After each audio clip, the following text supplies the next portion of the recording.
What would you do if your loved one was taken away by injustice? Dive into the compelling journey of two teenagers who risk everything to unravel the truth and reunite their family against all odds. Before we get started, don't forget to like, subscribe, and let us know where you're watching from. Let's dive in. James Thompson was a dedicated father and a hard-working man who took pride in the life he had built for his family. Every morning, he woke up before the sun to prepare breakfast for his twin children, Maya and Marcus. The smell of pancakes and fresh coffee filled their modest home, creating a warm and comforting atmosphere. James believed in the power of small gestures. A well-made breakfast, a note in a lunchbox, or a bedtime story could make all the difference in his children's lives.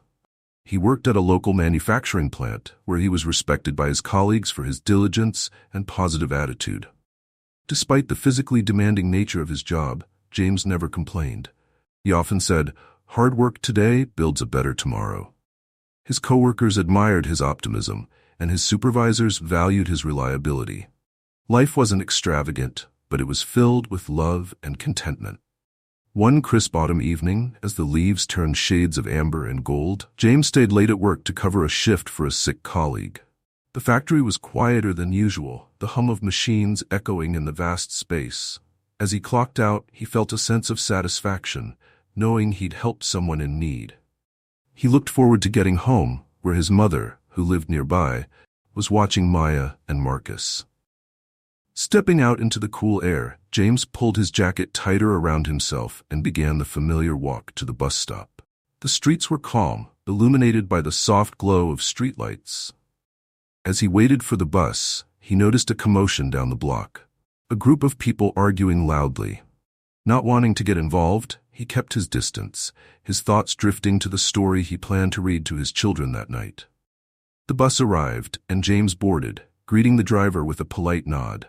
He took a seat by the window, watching the city lights blur as they moved. Moments later, the bus was pulled over by law enforcement vehicles, lights flashing. Officers boarded the bus, and James's heart raced with confusion. They approached him directly, asking him to step off the bus for questioning. "Is there a problem, officer?" James asked calmly, though his hands trembled slightly. "Just need to ask you a few questions," one of the officers replied. Outside, they informed him that he matched the description of a suspect involved in a recent incident nearby. James was baffled. "I just left work. I have my badge and timesheet right here," he explained, reaching into his pocket to show them. Despite his explanations, the officers seemed unswayed. Witnesses at the scene had identified someone fitting his appearance.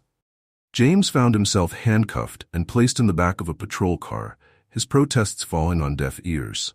Neighbors peeked through curtains, and passers-by glanced curiously as he was taken away. At the station, James was interrogated for hours. Exhausted and bewildered, he insisted on his innocence. "I would never harm anyone. Please, check with my workplace. They'll confirm I was there," he pleaded. However, the evidence seemed stacked against him. A misplaced piece of identification was found near the scene, bearing his name. Witnesses were confident in their identification, though none had a clear view due to the dim lighting. The more James tried to explain, the less he felt heard. Legal jargon and procedures overwhelmed him, and without adequate representation, he felt lost in the system. Meanwhile, Maya and Marcus waited at home, their grandmother trying to keep their spirits up. "Daddy's probably just running late," she assured them, though worry creased her brow. As the night wore on, concern turned to alarm. Calls to James's phone went unanswered, and by morning, they learned of his arrest. The news spread quickly through the community. Some were shocked, unable to reconcile the accusations with the man they knew. Others were skeptical, letting doubt overshadow their judgment. James's mother visited him, tears in her eyes. "We'll sort this out," she whispered through the glass partition. "Stay strong." The legal process moved swiftly, and before long, James stood in a courtroom, facing charges he couldn't fathom. Without the resources to hire a strong defense, he was appointed an overworked public defender. The trial was a blur, a parade of witnesses with shaky testimonies, evidence that was circumstantial at best, and a prosecutor determined to close the case. Maya and Marcus were not allowed in the courtroom, but they felt the impact of every development. Their father's absence was a void that nothing could fill. At school, whispers followed them in the hallways. Friends didn't know what to say, and teachers looked at them with a mix of pity and caution. The twins leaned on each other, finding solace in their shared pain. The day the verdict was read, a heavy silence settled over the courtroom. Guilty, the judge declared, sentencing James to a lengthy imprisonment. A collective gasp echoed, and James felt his world shatter. "I didn't do this," he murmured, his voice barely audible. As he was led away, he caught a glimpse of his mother, her face etched with despair. "Take care of my babies," he called out, his voice choked with emotion. Back home, life was irrevocably altered. Maya and Marcus moved in with their grandmother, who did her best to maintain a sense of normalcy. She continued the traditions James had started, making pancakes in the morning, sharing stories of his kindness, and reminding them daily of his love. But questions lingered in the twins' minds. How could this have happened? Why wasn't the truth enough? They kept letters from their father tucked under their pillows, reading his words of encouragement and hope. "One day, justice will prevail," he wrote. "Until then, stay strong and believe in yourselves." The years passed slowly. James adjusted to life behind bars, maintaining his innocence and holding on to memories of his children. He became a mentor to others, sharing wisdom and offering support. Despite the bleak surroundings, he refused to let bitterness consume him.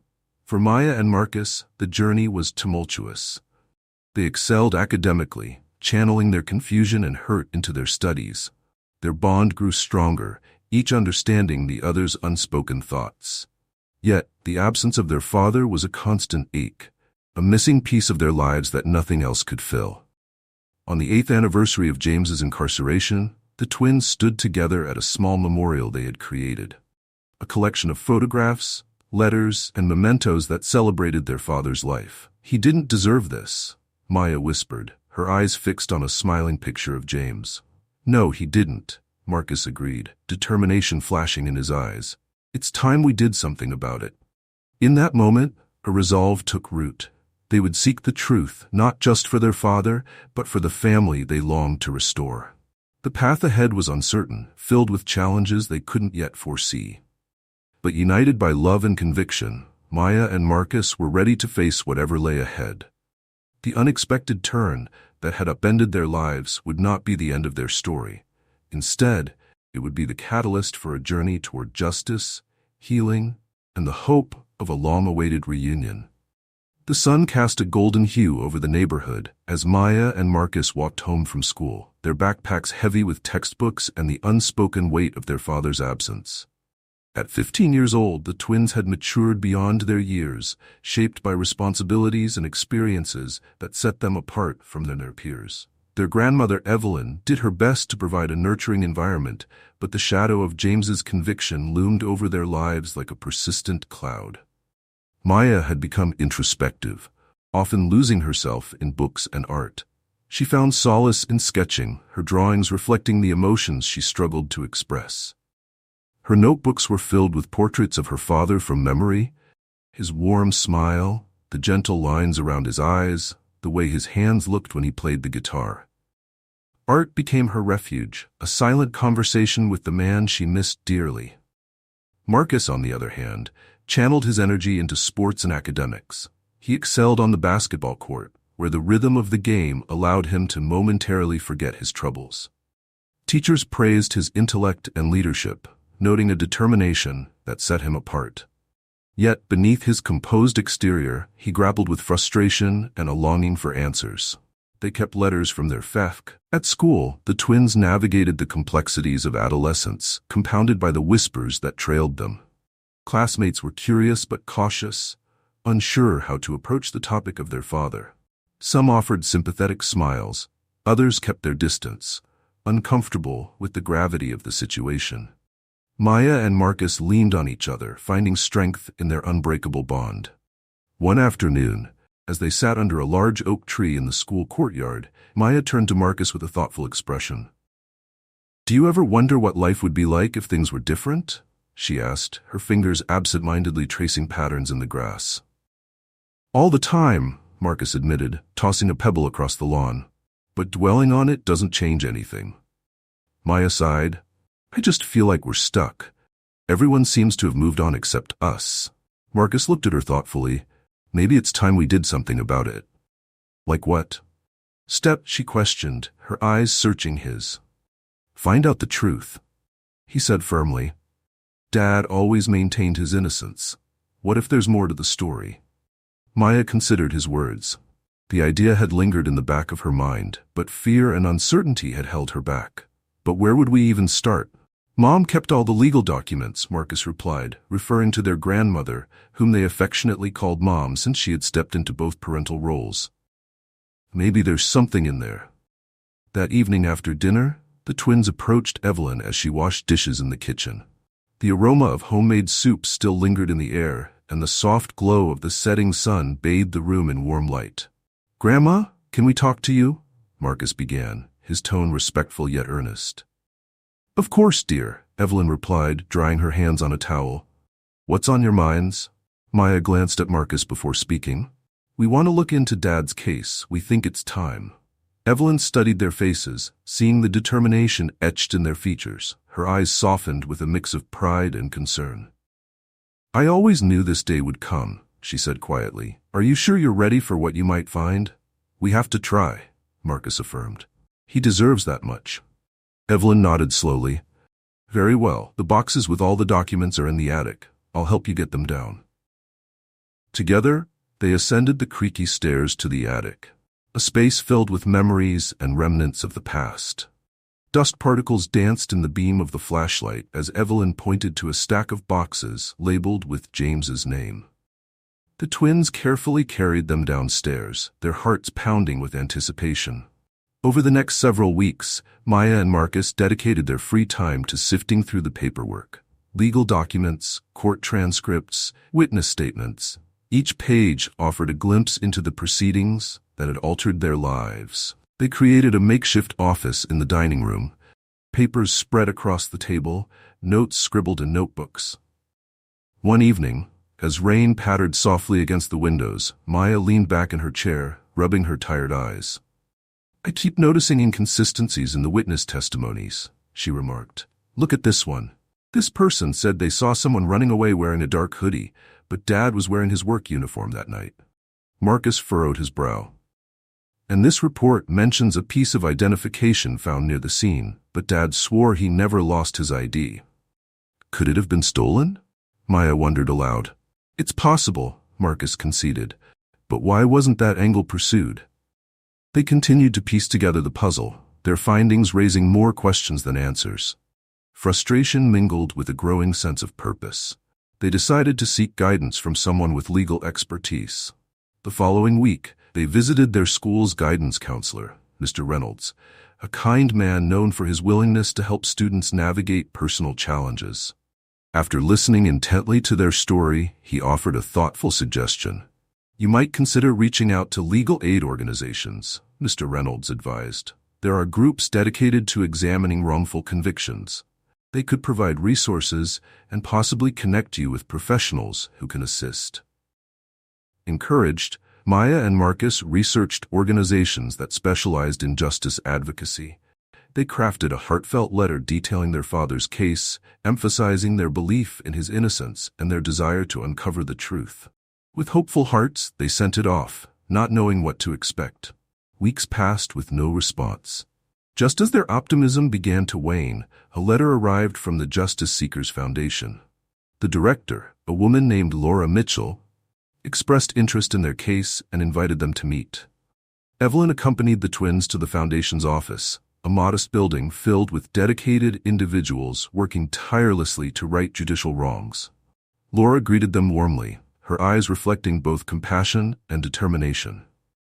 "Your letter moved us," Laura began. "It's not often we see such commitment from young people. Let's review what you have, and we'll see how we can assist." For hours, they went over the details, Laura asking probing questions and taking meticulous notes. She identified several areas where the original defense had fallen short and where evidence had been potentially mishandled. "There are definite grounds for re-examination," she concluded. "With your permission, we'd like to take on the case." Relief and gratitude washed over them. "Thank you," Maya whispered, her eyes glistening with unshed tears. "This is just the beginning." Laura cautioned gently, "The process can be lengthy and challenging. Are you prepared for that?" "We are," Marcus affirmed, glancing at his sister and grandmother. "We won't give up." Back at home, a renewed sense of hope filled the air. Evelyn hugged the twins tightly. "Your father would be so proud of you," she said softly. "I know I am." The involvement of the Justice Seekers Foundation brought a new level of intensity to their efforts. Investigators revisited the crime scene, re-interviewed witnesses, and uncovered discrepancies that had been overlooked. The twins participated actively, providing insights and perspectives that only they could offer. As the investigation progressed, Maya and Marcus faced challenges, balancing their academic responsibilities with the demands of the case. Teachers noticed their fatigue and offered support where they could. Friends began to rally around them, inspired by their dedication. One afternoon, while sorting through old photographs, Maya stumbled upon a picture of their father with a man she didn't recognize. Turning it over, she saw a date from shortly before the incident. "Marcus, have you seen this?" she called out. He joined her, examining the photo. "No, I don't think so. Who is that?" "I'm not sure, but maybe Laura can help identify him," Maya suggested. They brought the photograph to Laura, who agreed it was worth investigating. "Every detail counts," she reminded them. Days later, Laura informed them that the man in the photo was someone with a criminal record who had been in the vicinity during the time of the incident. This lead opened new avenues of inquiry, further strengthening their case. Amidst the whirlwind of activity, the emotional toll became more apparent. Maya experienced moments of doubt, questioning whether their efforts would ultimately make a difference. Marcus grappled with anger towards a system that had failed them. One evening, as they sat on the porch steps, the sky painted with hues of pink and orange, Marcus spoke up.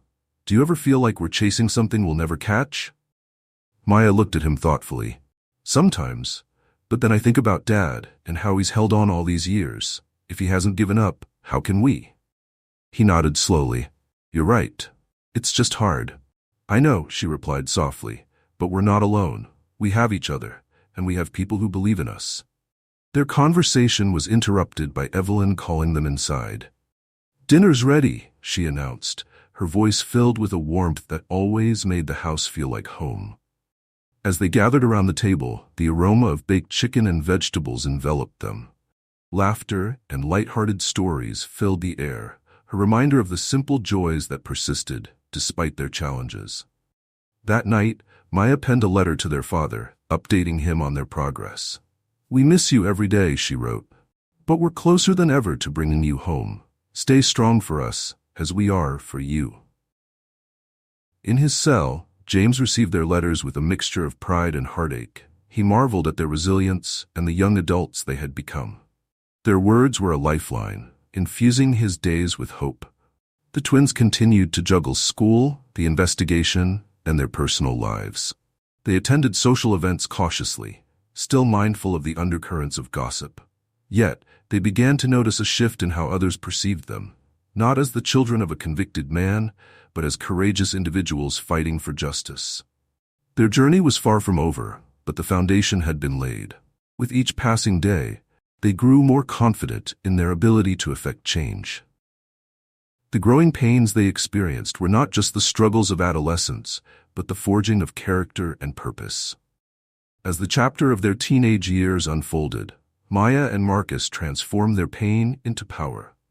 They stood at the cusp of a new beginning, ready to confront the obstacles ahead with unwavering resolve. Together, they would navigate the complexities of truth and justice, driven by love for their father and the unshakable belief that one day their family would be whole again. The morning sun filtered through the curtains as Maya and Marcus sat at the kitchen table, surrounded by stacks of documents and notes. The aroma of freshly brewed tea filled the room, a comforting presence amid the chaos of their makeshift investigation headquarters. Evelyn watched them with a mix of admiration and concern, knowing that their quest was as much about healing as it was about justice. "Don't forget to eat," she reminded them, placing a plate of toast and fruit on the table.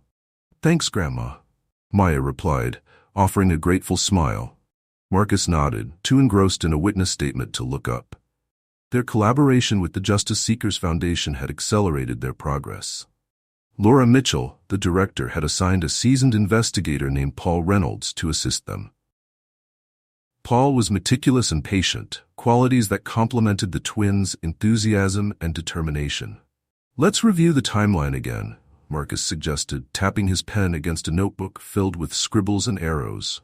"Dad left work at 8:15 p.m., which is confirmed by his time card and several co-workers." Maya traced a route on a map spread out before them. The incident occurred around 8:30 p.m., several blocks away from his usual bus stop. Given the distance, it doesn't add up. "Exactly," Marcus agreed. "Even if he took a shortcut, he couldn't have been in both places at once." They had uncovered that the key witness against their father had recanted their testimony years ago, a fact that had been buried in legal paperwork and never brought to light. Additionally, new forensic techniques could potentially re-examine the physical evidence collected at the scene. "Paul is meeting with a forensic expert today," Maya mentioned. "If we can prove that the evidence doesn't match Dad, it'll be a game changer." Just then, the doorbell rang. Evelyn answered it to find Paul standing on the porch, a folder tucked under his arm. "Good morning," he greeted with a polite nod. "Come in, Paul," Evelyn invited. "The kids are in the kitchen." Paul joined them at the table, his expression cautious but hopeful. "I have some updates," he began, laying the folder down. Maya and Marcus leaned forward, anticipation evident in their eyes. "The forensic expert reviewed the fingerprints from the scene," Paul explained. "They don't match your father's. In fact, they don't match anyone in the database at the time." Marcus frowned. "But they took Dad's fingerprints during the investigation. How was this missed?" Paul sighed. "It appears the original investigators overlooked this discrepancy. Whether it was an oversight or negligence, it's a significant error." "Can we use this to appeal?" Maya asked, her voice tinged with excitement. "Absolutely," Paul affirmed. "Combined with the recanted testimony and the timeline inconsistencies, we have substantial grounds to request a retrial or even a dismissal." Evelyn clasped her hands together. "This is the best news we've had in years." "There's more," Paul continued. "We've identified a potential alternative suspect. Remember the photograph you found of your father with that unidentified man?" Maya nodded. "Yes, we asked Laura to look into him." "His name is Daniel Harris," Paul revealed. "He has a history of similar offenses and was in the area at the time. We're looking into any connections he might have had to the incident." Marcus exchanged a glance with Maya. "Do you think he could be the real perpetrator?" "It's possible," Paul acknowledged. "At the very least, it introduces reasonable doubt." The room was filled with a renewed sense of purpose. The path ahead was becoming clearer, and the possibility of their father's exoneration felt within reach. "What's our next step?" Maya inquired. "We need to compile all this information into a formal appeal," Paul explained. "Laura is coordinating with a legal team to draft the necessary documents.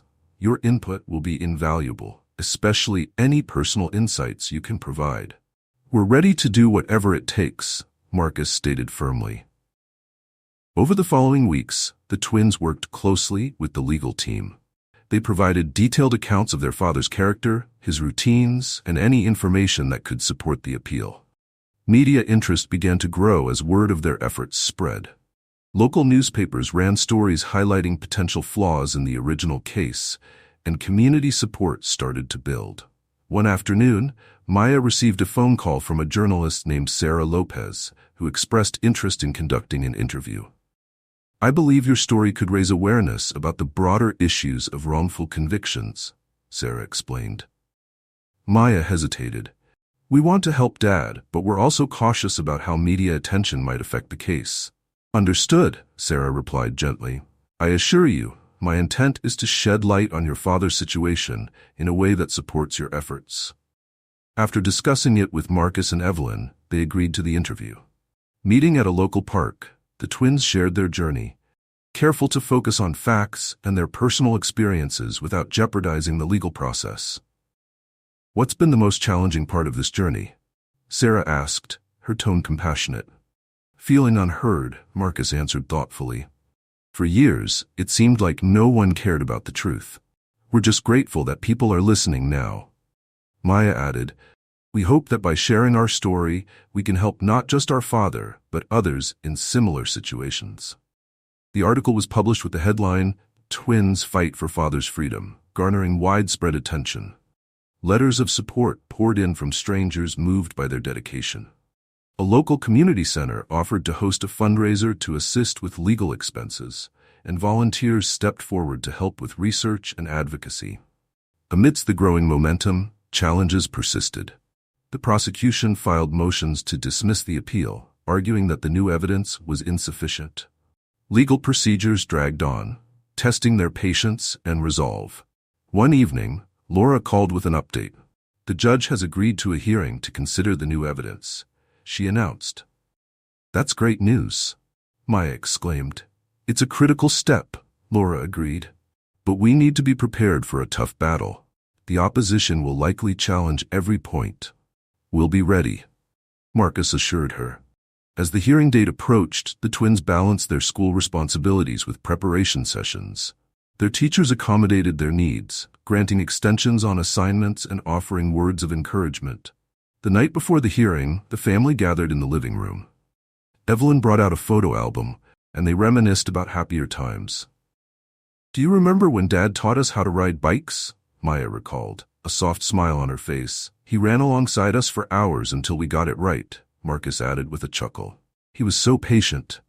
Evelyn placed a gentle hand on their shoulders. "Hold on to those memories. They are a source of strength." The day of the hearing dawned clear and bright. Dressed in their best, the twins walked into the courthouse flanked by Laura, Paul, and the legal team. Supporters filled the gallery, a tangible reminder that they were not alone. The proceedings began with the defense presenting the new evidence.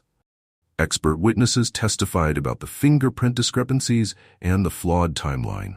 The recanted testimony was brought to light, and Daniel Harris's potential involvement was introduced. The prosecutor questioned the validity of the new findings, but the defense countered with compelling arguments. Throughout the hearing, Maya and Marcus listened intently, their emotions a mix of hope and anxiety. After hours of deliberation, the judge called for a recess. The courtroom buzzed with anticipation as everyone awaited the decision. In the quiet hallway outside, James was brought in, escorted by officers. It was the first time the twins had seen their father in person in years.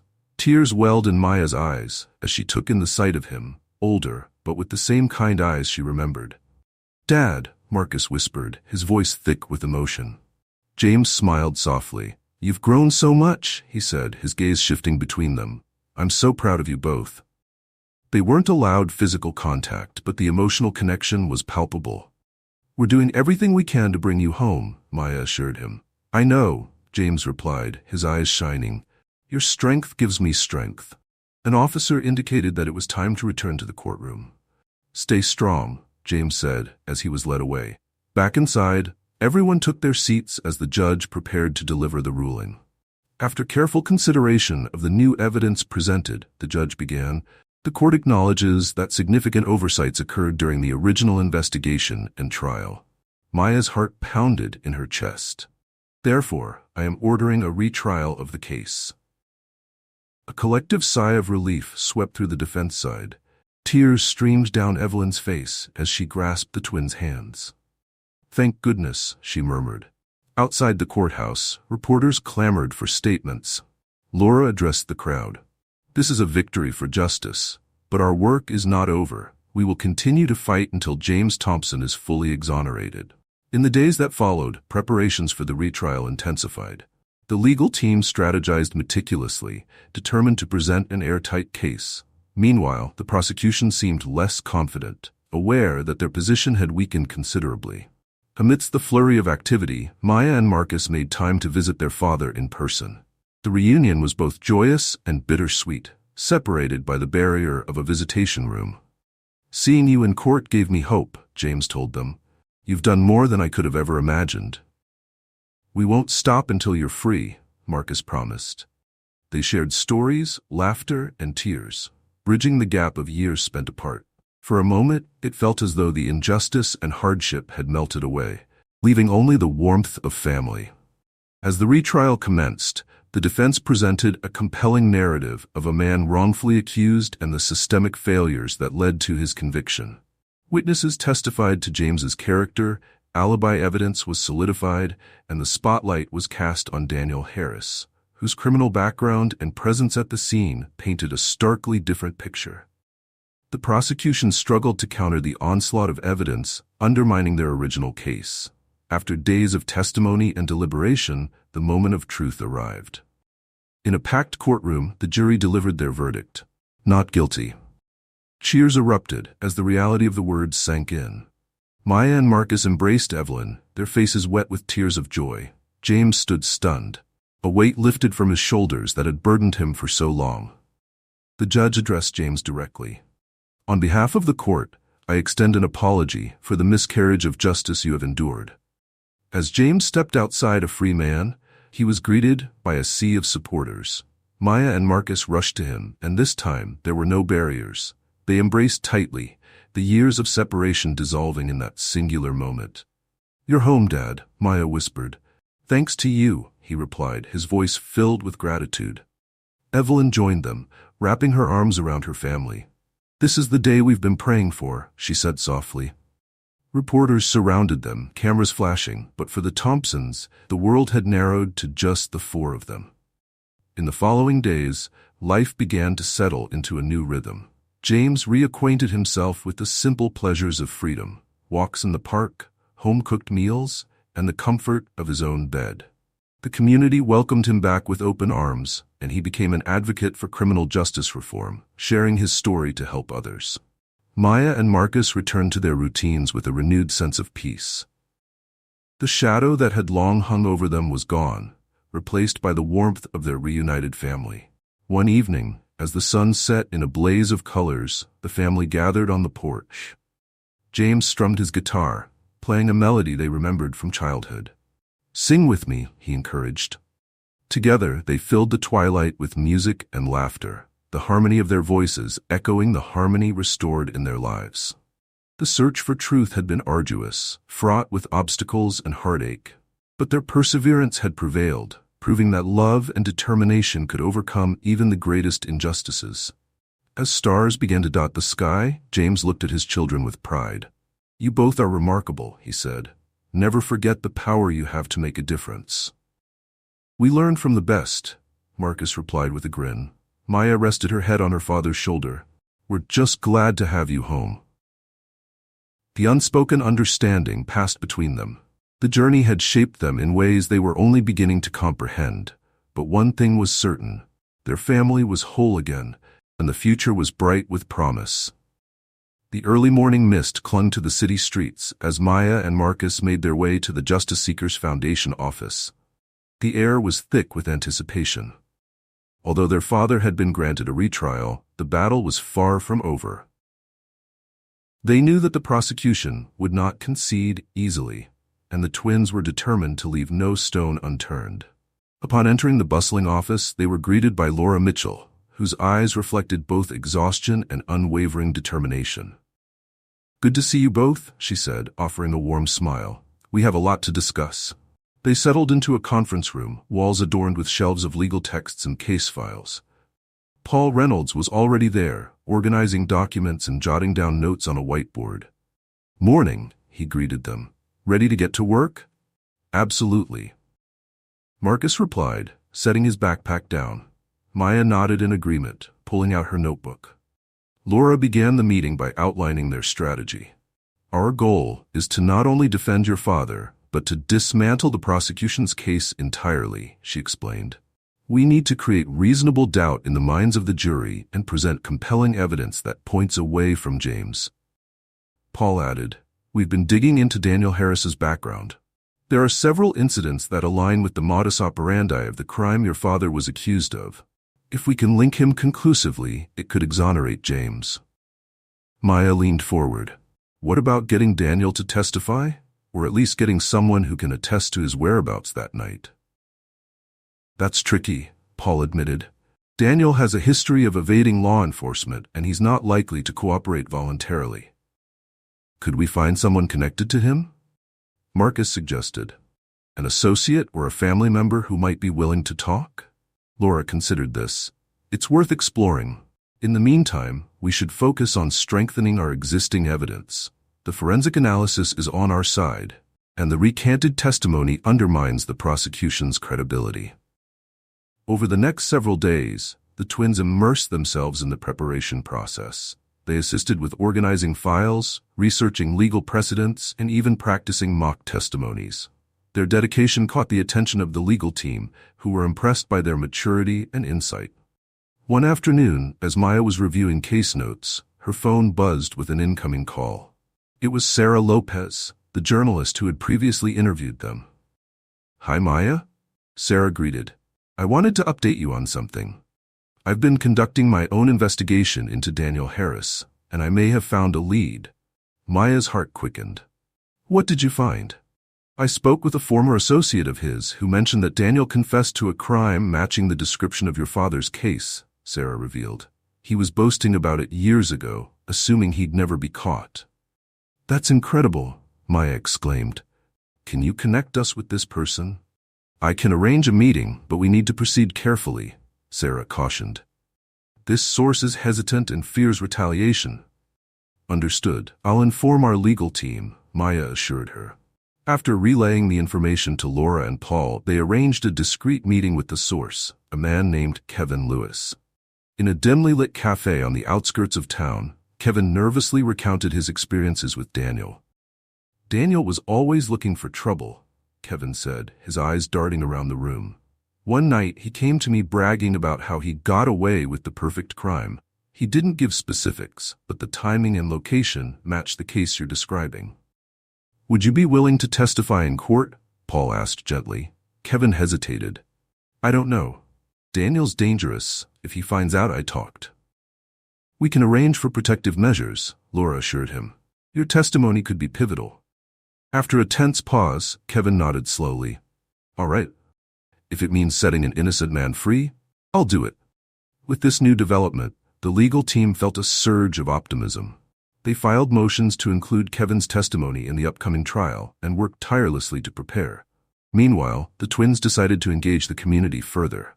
They organized a rally at the local park to raise awareness about their father's case and the broader issue of wrongful convictions. Flyers were distributed, social media campaigns launched, and local businesses agreed to sponsor the event.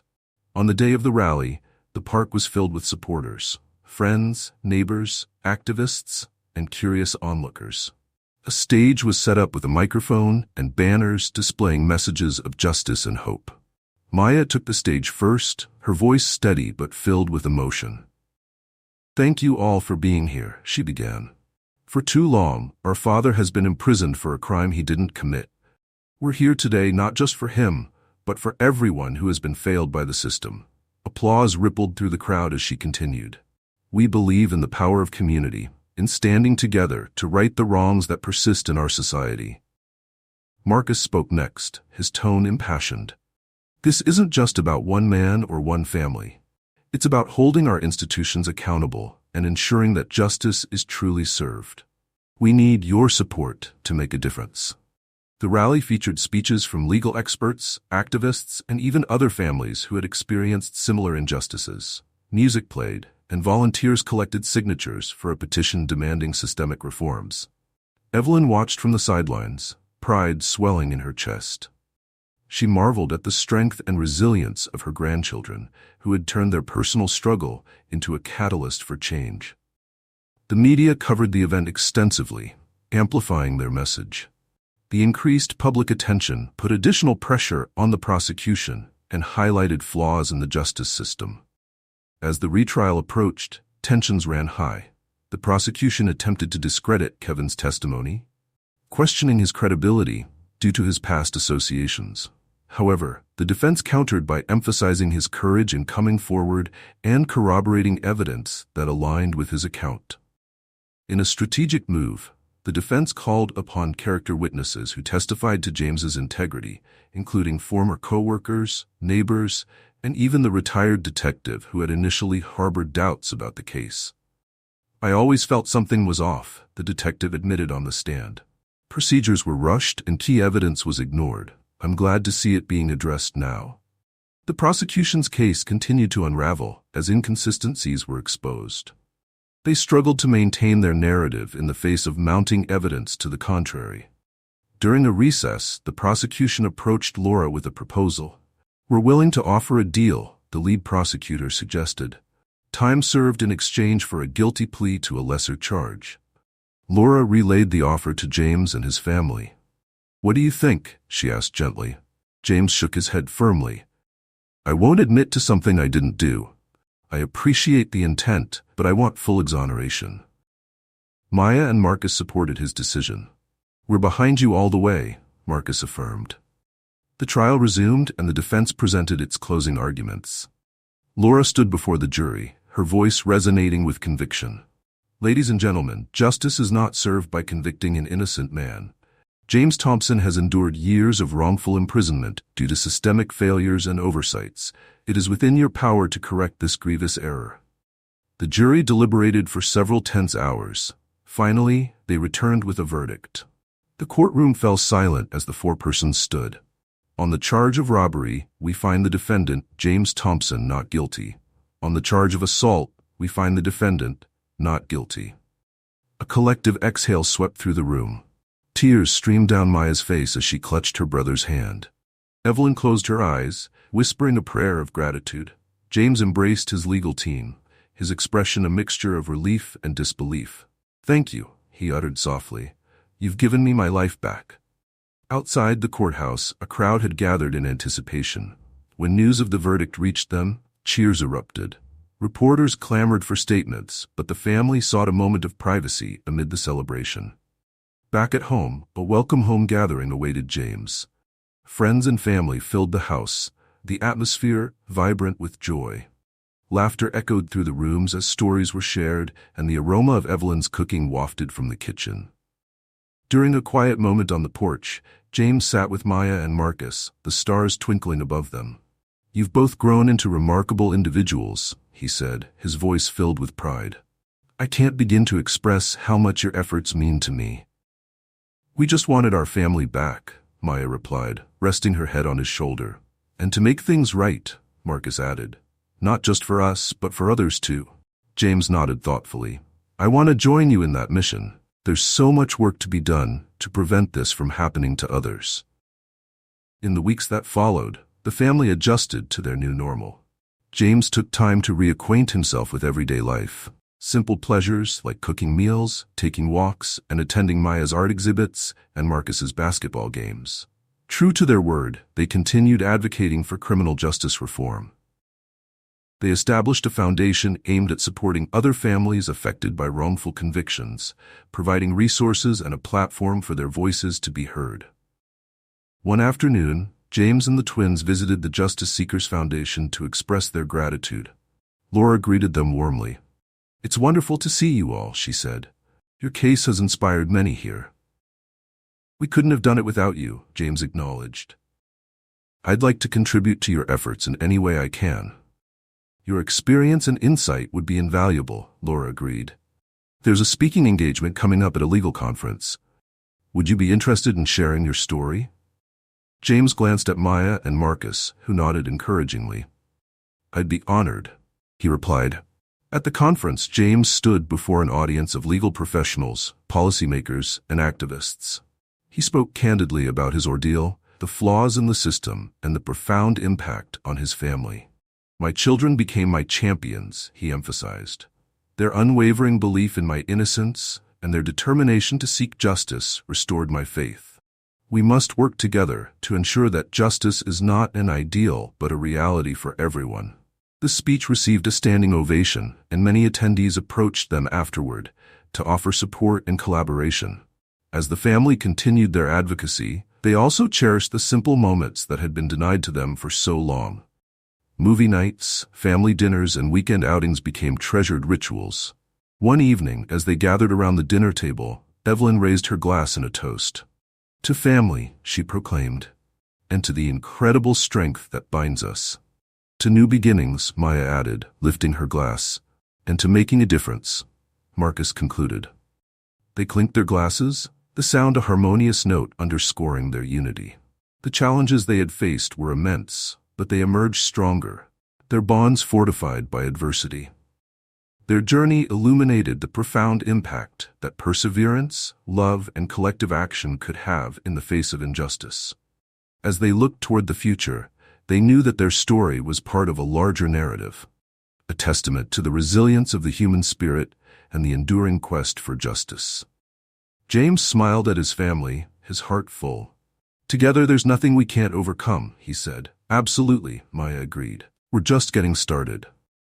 The road ahead held many possibilities, and while they could not change the past, they were determined to shape a better future, for themselves and for others who might walk a similar path. The rallying for justice had not only brought their family back together, but had also ignited a movement that would ripple outward, touching countless lives. In the quiet of the evening, as the last rays of sunlight faded, the Thompson family found solace and strength in one another, embracing the promise of the days to come. The gentle hum of morning activity filled the Thompson household. Sunlight streamed through the kitchen windows, casting a warm glow over the polished wooden table where James sat sipping his coffee. The aroma of freshly baked muffins wafted through the air, a testament to Evelyn's culinary skills. It had been several months since James's exoneration, and life was gradually settling into a new rhythm. Maya entered the kitchen, her hair pulled back in a neat ponytail, and placed a stack of papers on the table. "Dad, I finished the proposal for the community art program," she announced, her eyes bright with enthusiasm. James looked up, a proud smile spreading across his face. "That's wonderful, Maya. Tell me more about it." She pulled up a chair beside him. "Well, the idea is to provide free art classes for underprivileged youth. Art was such a therapeutic outlet for me during everything. I want to give others that same opportunity." James nodded thoughtfully. "Art has a way of healing that words often can't capture. I'm proud of you for using your passion to help others." Just then, Marcus strode in, gym bag slung over his shoulder. "Morning, everyone," he greeted. "I'm heading to the community center to finalize the plans for the mentorship program." "Another initiative?" James inquired, raising an eyebrow. "Yeah," Marcus replied with a grin. "We're setting up a sports league combined with academic tutoring. It's a way to keep kids engaged and focused on their future." Evelyn placed a plate of muffins on the table. "You two are keeping busy," she observed, her eyes reflecting both pride and a hint of concern. "Just make sure you're not taking on too much." "We're managing, Grandma," Maya assured her. "It's important work." James reached across the table to squeeze Evelyn's hand. "They get their drive from you, Mom," he said softly. She patted his hand affectionately. "I just want to see all of you happy." Later that day, James attended a meeting at the Justice Seekers Foundation. Laura Mitchell had invited him to join the board of directors, recognizing the value of his first-hand experience. As he entered the familiar office, he was greeted by a flurry of activity. "James, glad you could make it," Laura called out from her office doorway. He made his way over, shaking hands with staff members along the way. "It's good to be here," he replied. They settled into a meeting room, joined by other board members. Laura began the session by outlining the agenda. "Our focus today is on developing outreach programs for communities most affected by wrongful convictions," she explained. "James, your insights will be invaluable in shaping these initiatives." He leaned forward, hands clasped. "I've been thinking a lot about prevention," he began. "If we can address the root causes, like inadequate legal representation and systemic biases, we can reduce the number of wrongful convictions in the first place." Another board member, a lawyer named Denise, chimed in. "Education is key. Many people aren't aware of their rights or how to navigate the legal system." "Exactly," James agreed. "We could organize workshops, partner with schools, and create accessible resources." The discussion flowed, ideas building upon one another. By the end of the meeting, they had a solid plan to launch a series of community-based educational programs. As James left the foundation, he felt a renewed sense of purpose. The hardships he had endured were being transformed into fuel for positive change. Meanwhile, at the community center, Marcus oversaw the first practice session of the mentorship program. The gym buzzed with energy as kids of various ages engaged in basketball drills and teamwork exercises. "All right, everyone, huddle up," Marcus called out. The group gathered around him, their faces eager. Great work today. Remember, this program is not just about sports, it's about supporting each other and striving for excellence in all areas of life. One of the younger boys raised his hand. Coach Marcus, will you be at the tutoring sessions too? Absolutely, Marcus replied. I'll be there to help with whatever you need, whether it's math problems or practicing free throws. After practice, a colleague approached him. You're really making a difference here, she remarked. Marcus shrugged modestly. I just want to give back. I know what it's like to face challenges, and if I can help even one kid avoid some of the obstacles I faced, it's worth it. At the same time, Maya was at the local art studio setting up for the inaugural class of her program. Canvases, paints, and brushes were neatly arranged, ready for the participants. As the children filed in, she greeted each one with a warm smile. Welcome, everyone. Today we're going to explore how art can express our feelings and tell our stories, she began. As the session progressed, Maya moved around the room, offering guidance and encouragement. One girl, quiet and withdrawn, caught her attention. That's a beautiful use of color, Maya commented gently. What inspired you? The girl glanced up hesitantly. It's a picture of my old house, she whispered. We had to move, and I miss it. Maya knelt beside her. I understand how hard that can be, she said softly. Art can help us hold on to those memories while we create new ones.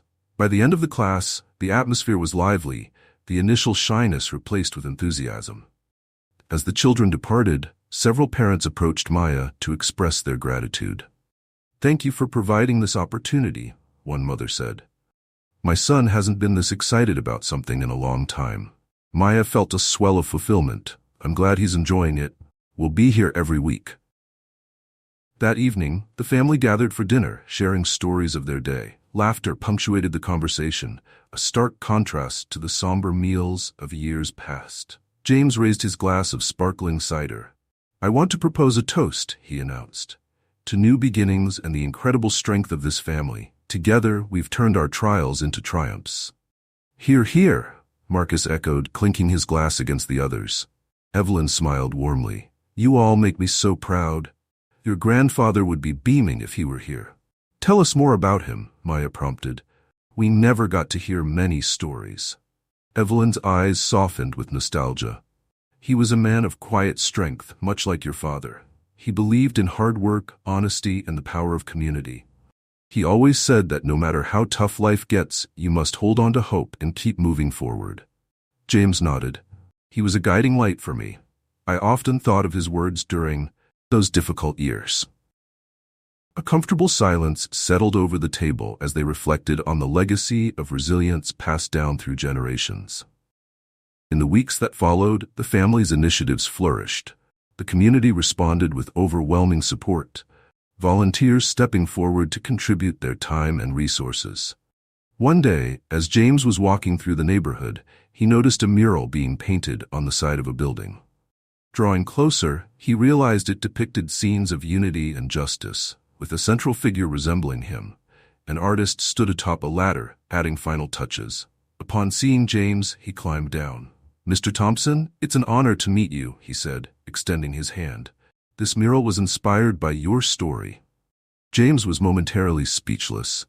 I don't know what to say, it's breathtaking.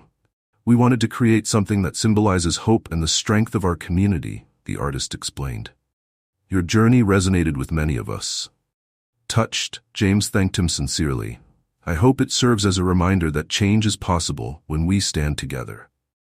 As he continued his walk, he felt a deep sense of connection to the community that had both challenged and embraced him. Back at home, Maya was preparing for an upcoming art exhibition featuring works from her students. She meticulously arranged the pieces, each one telling a unique story. Marcus entered the gallery space, surveying the artwork. These are impressive, he remarked. You can see the growth and confidence in their work. That's the goal, Maya replied. Art gives them a voice. Speaking of voices, I've been asked to speak at the Youth Leadership Conference next month, Marcus shared. They want me to talk about the mentorship program and how sports can influence positive change. That's fantastic, Maya exclaimed. You're becoming quite the role model. He shrugged modestly, just trying to make a difference. On the day of the art exhibition, the gallery buzzed with excitement. Families, friends, and community members filled the space, admiring the colorful displays. James stood beside Maya, his arm around her shoulders. "You've created something truly special here," he told her. "Thank you, Dad. It feels good to see the impact it's having," she replied. An older gentleman approached them. "Excuse me, are you the coordinator of this program?" he asked Maya. "Yes, I am," she confirmed. "I represent the Cultural Arts Council," he explained. "We were impressed by your initiative and would like to offer funding to expand your program." Maya's eyes widened in surprise. "That's incredible. It would allow us to reach so many more children." James shook the man's hand. "We appreciate your support." As the event concluded, Maya and Marcus joined their father on a bench outside the gallery. The sky was painted with hues of pink and gold as the sun began to set. "Life has a way of coming full circle," James mused, "from the darkest times to moments like this." "We've come a long way," Marcus agreed. "But there's still so much more we can do." Maya rested her head on James's shoulder. "As long as we're together, anything is possible." He placed his arms around them. "You've both taught me that even when circumstances seem insurmountable, perseverance and faith can lead us to brighter days." Evelyn's voice called out from a distance. "Come inside, you three. I made dessert." They exchanged amused glances before heading back home, the warmth of family wrapping around them like a comforting blanket. That night, as James prepared for bed, he reflected on the journey that had brought them to this point. The years lost could never be regained, but the future stretched out before them, rich with possibility. He sat at his desk and began writing in a journal, a habit he had maintained during his incarceration. This time, his words flowed with gratitude and hope. "Today I witnessed the fruits of resilience and love. My children have grown into remarkable individuals who not only healed their own wounds, but are also healing those of others. The darkness that once enveloped our lives has given way to a light that guides us forward. I am reminded that adversity does not define us. Rather, it reveals our true character. Together, we have transformed pain into purpose, and I am eager to see what the future holds. May we continue to be a beacon for those who struggle, offering a hand to lift them up as we were lifted. The journey is far from over, but with faith and unity, we will navigate whatever comes our way." Closing the journal, James felt a sense of peace. The path ahead was uncharted, but he was no longer walking it alone. In the days that followed, the family's efforts continued to gain momentum. Collaborations with other organizations expanded their reach, and their story inspired countless others to take action in their own communities. One morning, a letter arrived in the mail. It was an invitation for James to speak at a national conference on justice reform. Surprised, he shared the news with his family. "This is a significant platform," Evelyn remarked. "You could influence change on a larger scale." "Are you going to accept?" Marcus asked. James considered for a moment. "I believe I will. If sharing our experience can contribute to meaningful reform, it's an opportunity I can't pass up." Maya smiled. "We'll be right there with you." As the conference date approached, they prepared together, refining his speech and discussing the key points he wanted to convey. On the day of the event, they traveled to the venue, a grand hall filled with policymakers, activists, and members of the public. James took the stage, his family seated prominently in the front row. He began by recounting his personal journey, the challenges faced, and the triumphs achieved. "But this is not just my story," he emphasized. "It's a reflection of systemic issues that affect many. We must commit ourselves to creating a justice system that truly upholds fairness and integrity." He spoke passionately about the need for reform, the importance of community support, and the power of resilience. His words resonated deeply, eliciting a standing ovation upon conclusion. Afterward, attendees approached him with expressions of gratitude and solidarity. Connections were made, and plans for collaborative efforts were set in motion. As they returned home, the family felt a profound sense of fulfillment. They had turned their painful past into a catalyst for positive change, impacting not only their own lives but also the lives of others.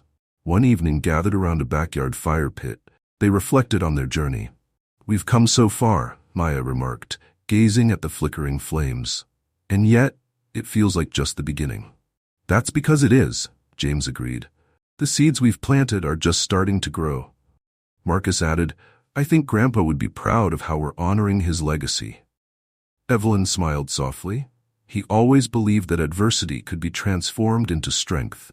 You all are living proof of that. They sat in comfortable silence, the crackling of the fire punctuating the night. The stars above seemed to shine a little brighter, mirroring the hope that filled their hearts. As the embers glowed, James spoke. No matter what the future holds, I know we can face it together. Our family is our greatest strength. To family, Maya and Marcus echoed. The journey had been long and fraught with challenges, but it had also been rich with lessons and blessings. They had learned that while they couldn't change the past, they had the power to shape the future. In the tapestry of their lives, each thread of struggle and triumph wove together to create a story of resilience, love, and unwavering commitment to justice. As they extinguished the fire and headed inside, there was a shared understanding that whatever lay ahead, they would meet it with the same courage and unity that had brought them this far. The Thompson family was not just surviving, they were thriving, embodying the very essence of a new beginning. Thanks for joining us. If you enjoyed this story, don't miss the next one. Click on the video now to watch. We appreciate your support and we'd love to hear your thoughts in the comments.